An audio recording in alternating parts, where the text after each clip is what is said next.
Hey there guys, gals, and non-binary pals, GM Potter here. Welcome to my channel where I talk about books and bookish things. And today I thought we would go over Lady Tan's Circle of Women. This one I did get through Book of the Month Club, but this was when I had a subscription that I paid for with my own money. Let's get into it.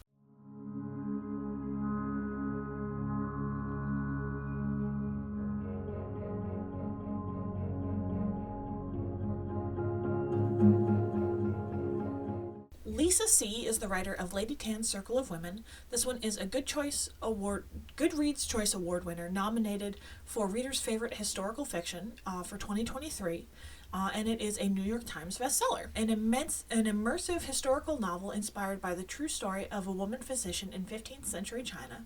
According to Confucius, an educated woman is a worthless woman, but Tan Zhenshan, born into an elite family yet haunted by death, separations, and loneliness, is being raised by her grandparents to be of use. Her grandmother is one of the few female doctors in China, and she teaches young Shan the pillars of Chinese medicine, the 4 examinations: looking, listening, touching, and asking, something a man could never do with a female patient.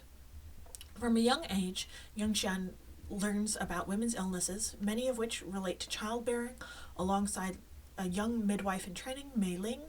The two girls find fast friendship and mutual purpose, despite prohibition that a doctor should never touch blood, while a midwife comes in frequent contact with it. And they vow to be forever friends, sharing in each other's joys and struggles. No mud, no lotus. They tell from adversity, beauty can bloom. But when Yongshan is sent into an arranged marriage, her mother-in-law forbids her from seeing Mei Ling and helping women and girls in the household. Yongshan is to act like a proper wife, embroider foot-bound slippers, recite poetry, give birth to sons, and stay forever within the walls of the family compound. The Garden of Fragrant Delights. How might a woman like Yongshan break free of these traditions and lead a life of such importance that her remedies are still used 5 centuries later? How might power friendship support, or complicate these efforts? A captivating story of women helping each other, Lady Tan's Circle of Women is a triumphant reimagining of the life of one person who was remarkable in the Ming Dynasty and would be considered remarkable today.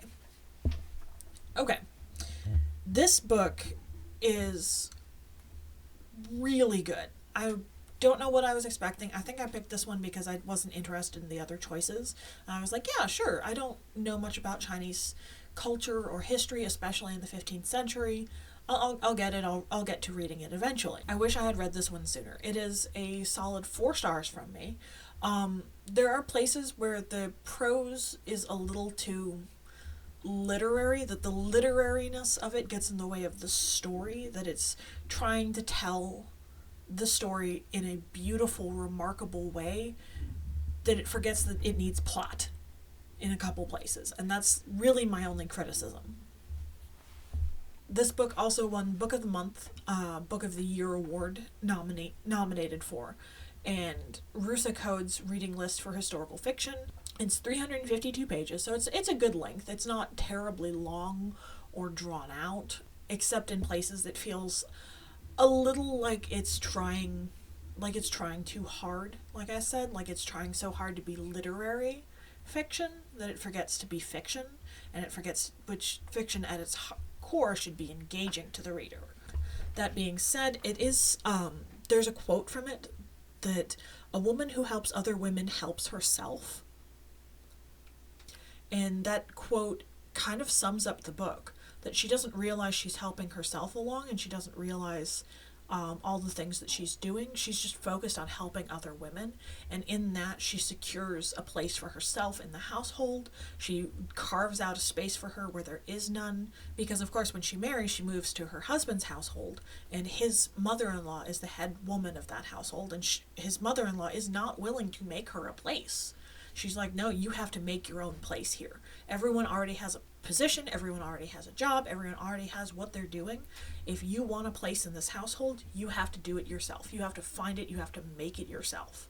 And by helping other women, she carves out that place and becomes a vital asset to the household, even though she's technically not supposed to be doing it. It is told through first person, and it's beautiful in the first person because I've made this criticism before, and I'll keep making this criticism, that there are some books out there that forget that first person is first person limited. You can't tell first person omniscient unless your character is God. Unless they're a clairvoyant, unless, like, you can't tell a first person omniscient. You just can't. And so many books forget this, that I'm going to write it in first person, but my character knows exactly what this character is thinking, and they're always right. And I was like, are you Tyler Durden talking about the narrator? Are you the narrator talking about Tyler Durden here? Like, what's going on? And this book doesn't do that, and I realize that's a fairly low bar, but it's something that I keep running into in, especially in the more spicy region of books, that they're writing it in first person, so it's immersive to the reader, but they're forgetting that one person can't know everybody else's thoughts unless that person is God.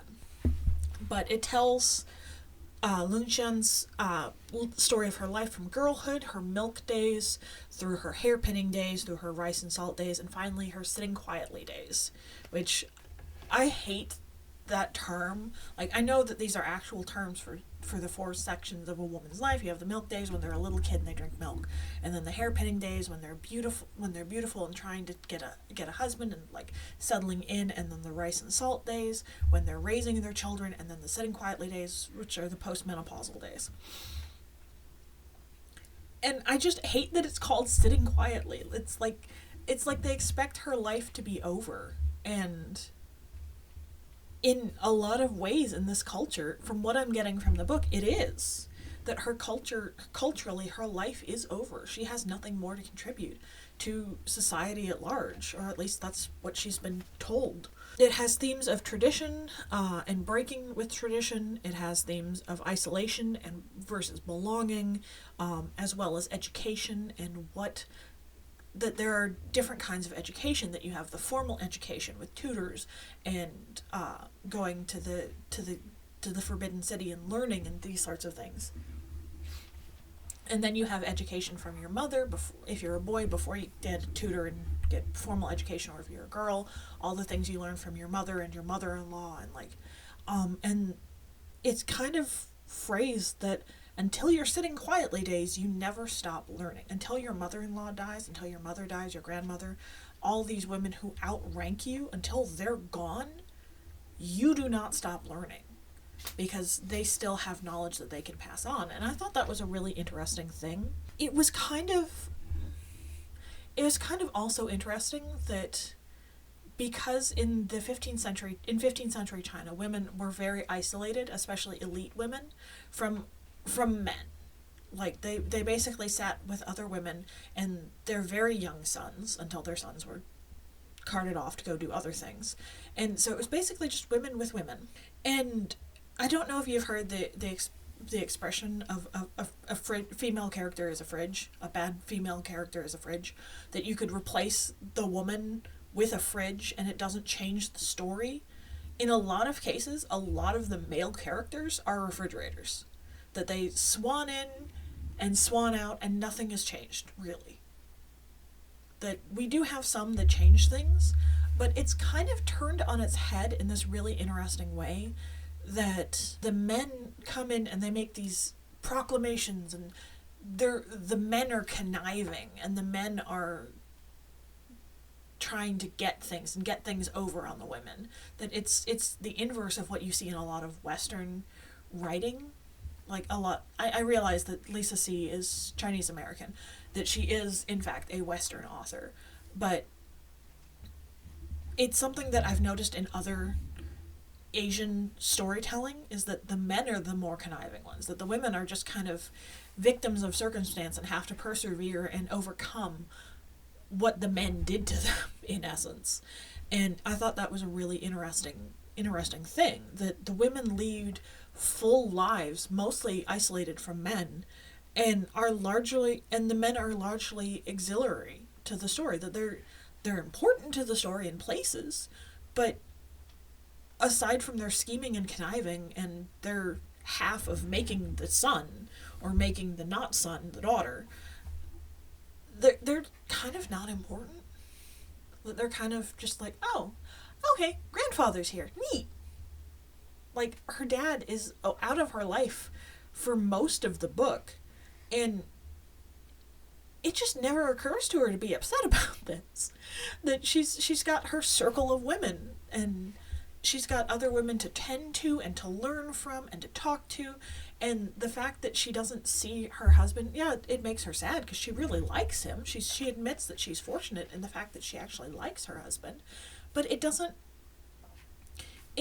really come into play that the men are missing from the story. And I thought that was a really interesting take, that so many authors that I've read would write this in such a way that the men are when the men are not actively part of the story.